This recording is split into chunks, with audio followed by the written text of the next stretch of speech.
Salut à toi, je viens de regarder le film Mon oncle d'Amérique d'Alain Resnais et ça m'a donné envie de faire cette vidéo sur le thème de la maladie des civilisations. En fait, ce sont des maladies qu'on appelle psychosomatiques qui vont être par exemple des ulcères à l'estomac ou de la fatigue ou de l'hypertension artérielle.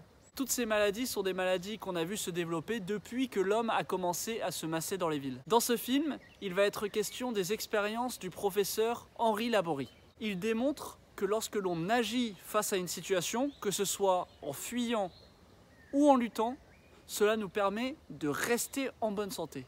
En revanche, lorsque l'on ne fait ni l'un ni l'autre, cela veut dire que l'on s'inhibe. Et à ce moment-là, c'est là que se développent les maladies des civilisations ou maladies psychosomatiques. Par exemple, face à un ordre hiérarchique de notre supérieur au travail, nous n'allons ni nous battre, ni démissionner à la première occasion. Nous allons surtout utiliser une troisième option qui est celle de l'inhibition, sur laquelle je vais revenir un petit peu plus tard. Pour le moment, je vais commencer par t'expliquer l'expérience concrètement du professeur Henri Laborie. Et on va commencer avec la fuite. Prenons une cage que nous allons séparer par une cloison dans laquelle se trouve une petite porte communiquant entre les deux cloisons. Ensuite, le sol de cette cage va être électrifié. Maintenant, on va placer un rat dans l'un des deux compartiments. Et là, un signal sonore va être mis en place et 4 secondes plus tard, la partie dans laquelle se trouve le rat au sol va être électrifiée. Au fur et à mesure, le rat va pouvoir fuir par la porte dans l'autre compartiment où le sol n'est pas électrifié. Et au fur et à mesure, on va répéter l'expérience. Le rat va s'y habituer, puis on va mesurer son état de santé. On va ensuite reproduire cette expérience 10 minutes par jour pendant 7 jours. On va mesurer son état de santé et on va s'apercevoir qu'il n'a pas d'hypertension artérielle, sa tension est bonne et son poil est lisse. Par la fuite, il a évité la punition et il a ainsi pu maintenir son intégrité biologique. La deuxième expérience, c'est celle de la lutte. On va replacer la même cage, sauf que cette fois-ci, on va mettre 2 rats dans un seul compartiment et on va fermer la porte qui permet de passer dans l'autre compartiment. Ainsi, les 2 rats n'ont plus l'option de fuir. Et là, cette fois-ci, on va électrifier le sol et un comportement très intéressant va se produire, c'est que les 2 rats vont se mettre à se battre ensemble.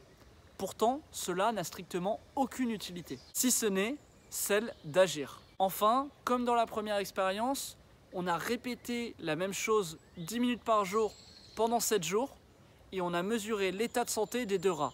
Et là, les résultats étaient étonnants, c'est que, comme dans la première expérience, leur santé était parfaite. La conclusion de cette expérience, c'est que par la lutte, il a pu agir face à la punition et ainsi préserver sa bonne santé. Comme nous l'avons vu, ce qui est facile pour un rat en cage l'est beaucoup moins pour un homme dans la société. Dans l'exemple précédent, lorsque notre supérieur hiérarchique nous donne un ordre et que nous ne sommes pas d'accord, nous allons plutôt nous taire et garder nos remarques pour nous. Et parfois, cette agressivité que nous refoulons sera déchargée sur nos proches dans notre vie personnelle. Par exemple, un homme qui a une journée difficile au travail et qui n'a rien dit face à des ordres desquels il n'était pas d'accord, peut avoir tendance, en arrivant chez lui, à trouver n'importe quelle excuse pour s'énerver contre sa femme. Et parfois, il n'en est rien de tout ça.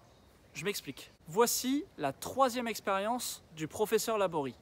Dans celle-ci, on a toujours la même cage dans laquelle, dans l'un des compartiments, on va placer un seul rat.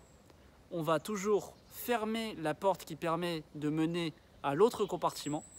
Cela veut dire que le rat n'aura aucune issue et qu'il est seul. Maintenant, on électrifie le sol et au bout d'un moment, ne pouvant ni fuir ni lutter, il va développer ce qu'on appelle un comportement d'inhibition. Lorsqu'il ne peut plus être agressif vis-à-vis d'un autre, il peut encore être agressif vis-à-vis de lui-même et tout simplement se laisser mourir. Cette fois-ci, en reproduisant l'expérience plusieurs fois, on remarque une dégradation notable de l'état de santé du rat. Si on reprend l'exemple précédent de la personne qui reçoit un ordre hiérarchique de son supérieur avec lequel elle n'est pas d'accord et qui ensuite, dans sa vie perso cette fois, n'extériorise pas son mal-être, mais va plutôt l'intérioriser, à ce moment-là, elle va créer une agressivité envers elle-même.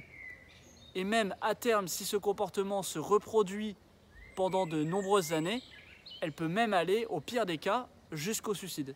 En conclusion de tout ça, ce que je veux te dire, c'est que notre cerveau, il est fait pour une chose, il est fait pour agir.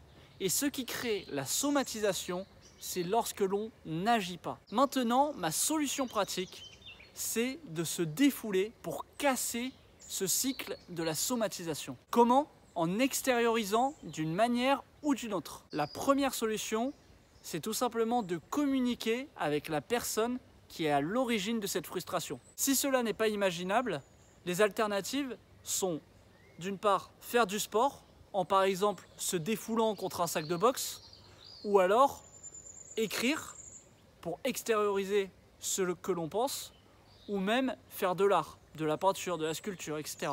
Ainsi, ton cerveau aura le sentiment d'agir. Maintenant que je t'ai dit tout ça, si tu le souhaites, tu peux regarder le film Mon oncle d'Amérique d'Alain Resnais, si tu veux approfondir le sujet. C'est tout pour moi et je te dis à bientôt.